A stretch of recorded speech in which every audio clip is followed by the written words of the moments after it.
Welcome to the MLB segment of SportsKop. We're going to recap the MLB trade deadline for the contending teams. We'll start off with looking at the Dodgers. Yeah, so the league's best team just landed Yu Darvish. D-Rag! And in doing so... Sorry. This is how it's going to be. This is how it's going to be. Let's continue.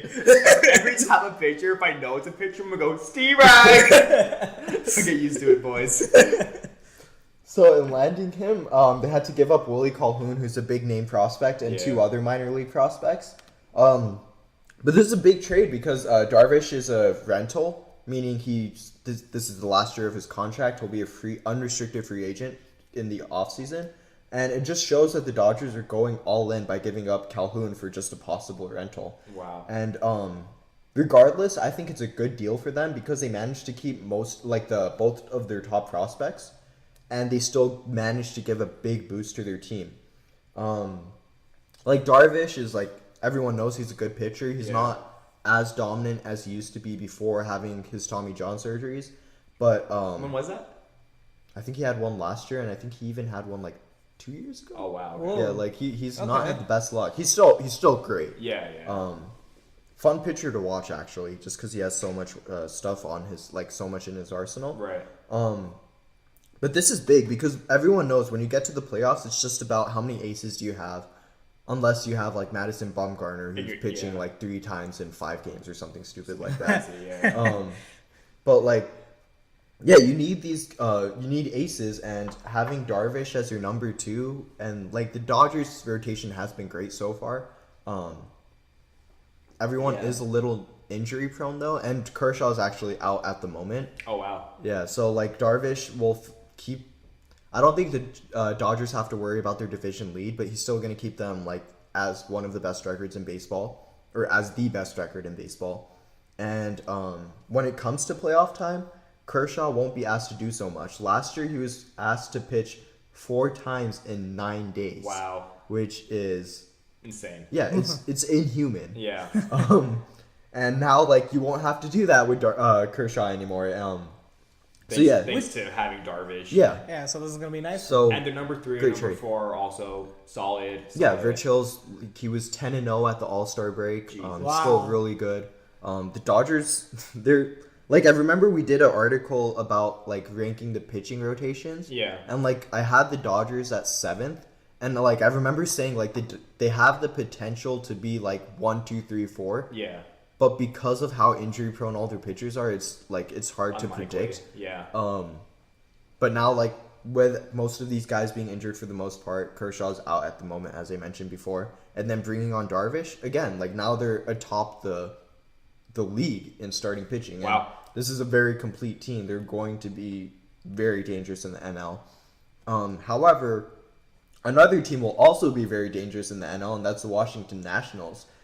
Their Achilles heel this entire season has been bullpen issues, and they fixed that in monumental ways without giving up much. First, they started off by doing a trade with the A's. They got Sean Doolittle and Adrian Madsen. Steve-Rag! I'm extremely high on both of them, so I think the Nationals did well here. But then on top of that, they added Brandon Kinsler from the Twins. He's another pitcher. Steve-Rag! So yeah, suddenly the bullpen was one of easily the Nationals' weakest link in this entire season, and now you can do a 180 flip with that. Wow. That's a good trade. And it was very inexpensive. Bullpen pieces typically aren't too expensive. Okay. Unless you're signing closers in the offseason where you're the Giants and sign someone for $15 million to post a 4-something ERA. Right. Well, I mean, it's good management. Yeah, Let's also not forget that this trade also does a major thing for the Nationals, which is get them a player whose name is Doolittle, which is the greatest name in baseball. I'm sorry, go ahead. Yeah, so no, that's about it for the National League. I think we'll move on. How are the Nationals doing right now? They're atop their division. Okay. They have I remember just today actually, I was in the car ride and people were arguing about which one of their players is an MVP candidate because they have 4. Wow. What? Bryce Harper, obviously. Obviously. Oh my God, Daniel Murphy, the second baseman. Yeah. He's hitting like 320, I think, something. Jeez. And then Ryan Zimmerman's having a bounce back year. He's hitting close to 310. Yeah. A lot of power. So that middle of the lineup is This very gnarly. good. Wow. And then they have Max Scherzer, who One of I the actually like. I predicted best he'd win the pitchers. Cy Young this year. Yeah. Wow. Wow. So yeah, like They must be exciting to watch then. yeah, no, they're a great team. And then like someone very under the radar on that team who I think like puts everything together is Anthony Rendon. Okay. He's just super patient at the plate. He takes like every at bat is at least 4 pitches long with him. Wow. Okay. That's awesome. Yeah, and like it's good to have that in between all your power or like not in between your power hitters, but in your lineup you have to stretch it out somehow, Right. And so like that the Nationals team is fantastic. So like Dodgers, Nationals will make good NLCS if it happens that way. Right. And then the Cubs are in that playoff still, so Right. like That will. Oh wow. yeah, and then October can't get here quick enough. yeah, like baseball playoffs are always so most great. exciting. Yeah, in any sport I've Yeah, watched, yeah, I baseball agree. playoffs are easily the best. I agree. Yeah, so let's go to the American League. So we'll start with the Yankees because they did a really funny move. They acquired Todd Frazier, David Robertson, and Tommy Nail from the White Sox. Right. And moments before they did that trade, the White Sox and the Red Sox had a deal in place where Todd Frazier and David Robertson would actually be going to the Red Sox. That's hilarious. But then the Yankees just swooped Yeah. in. Oh And man. that's so great too because that's that's classic Yankees, Yankees. Red Sox. You Yeah. know, they're like, oh, you want these guys? Well, fuck you. Yeah, I'm gonna come in and get This is them. what free agency between the two of them would be like for the longest time in the early 2000s. Like That's hilarious. it's nice to see that rivalry kind of come back. and, Yeah. Oh, like they're that's- both battling for the top division, the top spot in that division. Yeah. It's a revival. Yeah, Yeah, it's cool. yeah. It's cool, dude. Like it's great for baseball. Like I wouldn't say I'm a fan of either of those teams, and I No. like the small market teams when they succeed. But it's great for baseball when the Red Sox and the Yankees are doing Yeah, well. yeah. So to get those That's three awesome. players from the White Sox, they had to give up Tyler Clippard and 3 other prospects, which is a pretty heavy deal. Mm. But you're getting Todd Frazier, who's like very good power hitter. I don't like how often he strikes out, but you have to pay a price somewhere. Right. His fielding is actually really good too. Mm. Tommy Nail, I also really like. He's a great relief pitcher. And David Robertson himself, he's a great relief pitcher too. So like the Yankees bullpen just got stronger as well. See, And- right. and like in, That's awesome. I would say like of the units that are most important in the playoffs, I would argue that bullpen is more important than starting pitching. That makes sense yeah. to me. Like Okay. I think starting pitchers get more of the glory, but it's Yeah. like the 6, 7, 8, 9 innings hitters That- or inning guys that really bridge the gap. Right. And I think that's really important in the playoffs. Like Do you think this is a good value for their trade since you said they gave up a lot of prospects? I do. I Okay. do. Todd Frazier is also a rental, but he seems Okay. to really like it in New York, and it doesn't seem like he's moving. Yeah. And he's probably the biggest name in this. I Right. think relief pitchers are like you could. The Yankees will get them regardless. Okay. Yeah. But like it's always good to have good relief pitchers. I think that. But the Yankees like they're. Still, their Achilles heel of this, there is just like the Nationals was a relief pitching, for the Yankees is starting pitching. Right. So they had to do more moves than just get a couple of relievers and a third baseman. Right. You can't have a starting pitching rotation led by CC Sabathia at this age. He's a little old, right? He's old, he's overweight, he can't throw as hard as he used to. He's gone through surgery. Yeah, he used to be a big name. Or He used at to be least phenomenal. He used was to a be Cy huge. Young winner. Yeah, yeah. He was on the Cleveland Indians, actually. Ah. Yeah, that's why I liked him so much. Yeah, His, of course. Him and Cliff Lee both won Cy Youngs with the Indians, and they both had to be traded. Had to be, or like they were traded? Had to be. Oh, like, shit. just because of the way ownership was. Right, right. And, like, the team was, like, they were super close to getting to the World Series one year. They had a 3-1 lead over the Red Sox, and then blew it. And then, like, after that, like, the team was just like, you know what, maybe we have to rebuild. And, like, Right. on top of that, there was injuries to their best player, Grady Sizemore, and... Sorry. Just bad luck. Yeah, it was For pretty them. much, like, it was bad, like, what you would expect out of a Cleveland team. Yeah. Hey, so- man, you got one, man. Yeah. You got one. Yeah, I'm happy, very grateful. Yeah. Shout out to LeBron. So then They also got Jamie Garcia. Yeah, Yankees got Jamie Garcia for the Braves for a AA and a AAA pitcher. Nice. Two separate pitchers. I should specify that a little better. Yeah. He is on the last year of his contract though, so they'll have to find a long-term answer to this problem, which is where they went from there they went to get Sonny Gray from the Oakland A's, and now they have an ace on their rotation. So Jamie Garcia will be a great number 2 guy, and then they have Sonny Gray for the long haul. He's under team control for the 2018 and 2019 seasons as well. Wow. That's really good. So they have their 1-2 pitchers right there, great bullpen, and they filled out like one of their corners. Wow, that's a successful. So very, very good trade deadline for them. Yeah.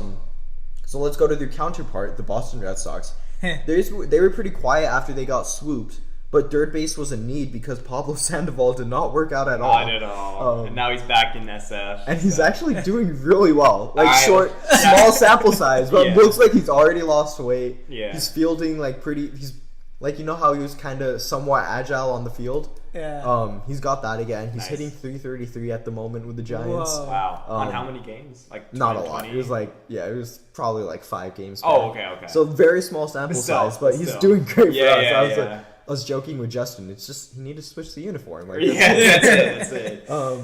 That's good. So they actually the Red Sox were like, our previous third baseman we got from the Giants didn't work out. Let's try again. So they get Eduardo Nunez from the Giants, and he's doing great. Damn. At the time, he'll be an under the radar move because he's not like a big name. Yeah. But he's got he collects a lot of hits. He's extremely fast, and for some reason with the Red Sox, he's hit 4 homers, so he's showing some pop in his bat as well. Yeah. At the moment I did my notes, he was hitting 420. Hey! Let's go! It's down to 360 now, but still great numbers. He's doing really well. Yeah, he's doing really well on the Red Sox. So the Red Sox also had a good trade deadline. They didn't have as many needs as the Yankees either, so it's kind of funny how after leaving California, he wants that 420. You know what I'm saying? Just kidding. That's good, man. Yeah. So and then, are the Red Sox pretty favored to go far? Yeah, in the postseason? I think they're favored to win the AL pennant. Okay. So go to the World Series. Yeah. Wow. Yeah. Over the Yankees, who you think you're very high on. I still think the Red Sox are a better team. I think the Yankees will give them a run for their money. They actually had a series just now. It's ongoing as we speak. But yeah, no, the Yankees and the Red Sox are like 1A, 1B. Yeah. I give the slight edge to the Red Sox just because they've had, I think they have less holes that they had to address. Okay. Well, that's actually really exciting then, because these trades you talked about have been for the NL. You have the Dodgers and you have the Nationals, who you think are going to be, as of right now at least. I think they'll be the NLCS. They'll both be in the NLCS. Right, okay. And then on the AL you have the Yankees and the Red Sox. 1A, 1B kind of situation. I would say I think the Indians are better than the Yankees as well. Okay. And they also made a trade deadline move. I shouldn't say trade deadline move. It's a waiver claim move. Okay. There is a difference. Once the trade deadline expires, it's similar to basketball. You could claim other players. Okay. Who aren't signed to other teams or So they could be signed to other teams if it's kind of complicated based on how the teams make them available. Okay. So the Indians got Jay Bruce from the New York Mets for basically a bag of chips. Nice. It was a pitcher drafted in the 30th or 34th round. He was a low ball A pitcher at the time.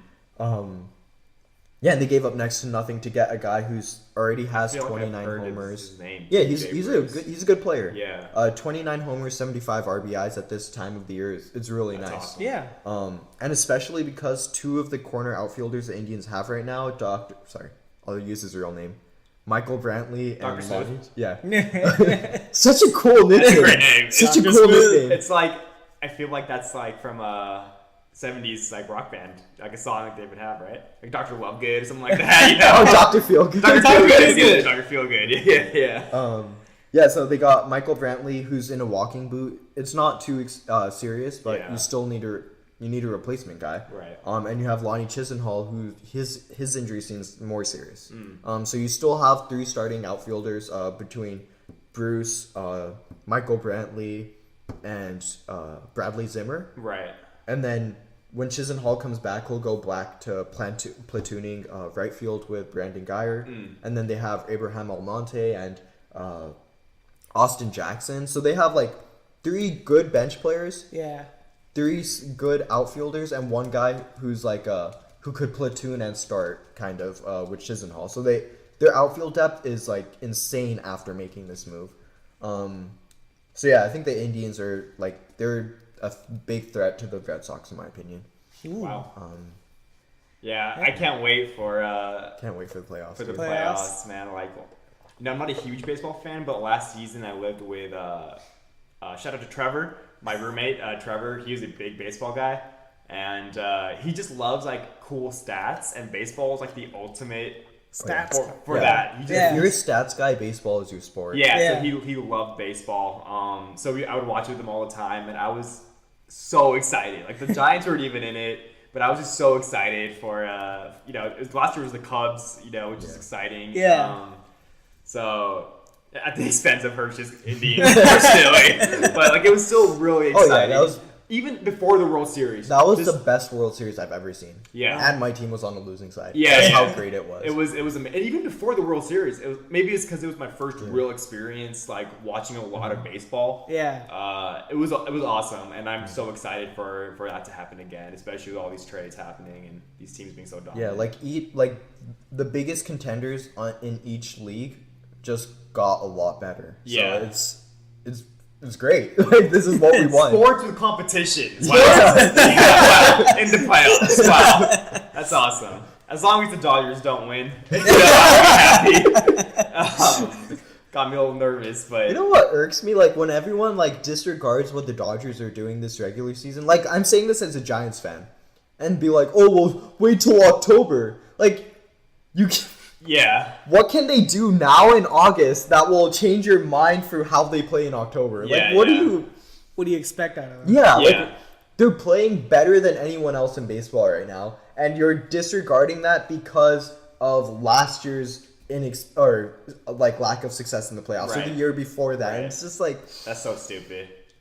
Appreciate what's in front of you. Like the Dodgers have had a great rookie come up this year in Cody Bellinger. They've had a great rookie come up last year in Corey Seager, who actually I really like him. And they've had a great rookie come up the year before that in Jock Peterson. He's actually from the Bay Area too. Shout out. Oh God, I feel bad for him. Probably hates it down there. They have great players coming up. They're playing better than any other team, and people are just disregarding that because they're choking the playoffs, and it's like anyone can say that. Only one team wins. Right. Like you can say that of any team pretty much. It's so stupid. But I think that covers up baseball. Well, it's an exciting couple months to look forward to. Definitely for the playoffs. All right, so thanks for joining us for our MLB session in Chat Cop. Hope to see you next time.